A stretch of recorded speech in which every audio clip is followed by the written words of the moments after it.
हम अर्चना मिश्रा अरसी सब गोटा के प्रणाम करैत छी, गोर लगैत छी। हमर कविताक शीर्षक अछि मिथिला राज्य।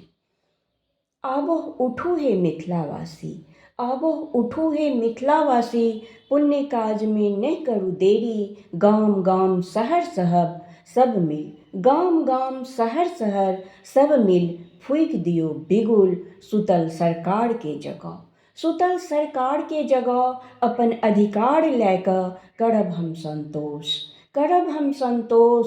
ओतबे में होयत हमर विकास, चाँद तारा सन चमकत हमर व्यापार, चाँद तारा सन चमकत हमर व्यापार। माँ मैथिली तऽ सिसैक रहल छथि, अपन लोकक पलायनसँ कुहरि रहल छथि। एकजुटता आनी, एकजुटता आनी, सब मिल भरैत छी हुंकार। सुतल सरकार के जगबैत छी, शुरू तऽ करू अपन घरसँ, शुरू तऽ करू अपन घरसँ। धिया पुता संग बाजू मिठगर बोली, जते स्वयं अयला त्रिपुरारी विद्यापतिक चाकर बनि, जते स्वयं अयला त्रिपुरारी विद्यापतिक चाकर बनि।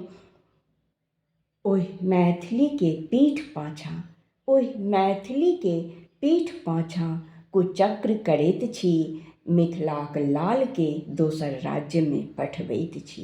एक एक कऽ बंद भेल, एक एक कऽ बंद भेल मिथिलाक मील, सभक भेल रोजगार नील। नहीं बचल कोनो रास्ता पलायनी छोड़ि, नहीं बचल कोनो रास्ता पलायनी छोड़ि दोसर। आब नहीं सहब हम बिच्छोह, आब नहीं सहब हम बिच्छोह। जँ चलत कोनो व्यवसाय माटि के हबैक रहब अपन राज्य में। उठू हे मिथिलावासी, पुण्य काज में नहीं करू देरी, नहीं करू देरी।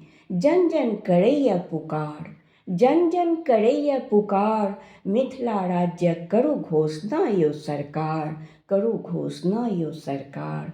धन्यवाद।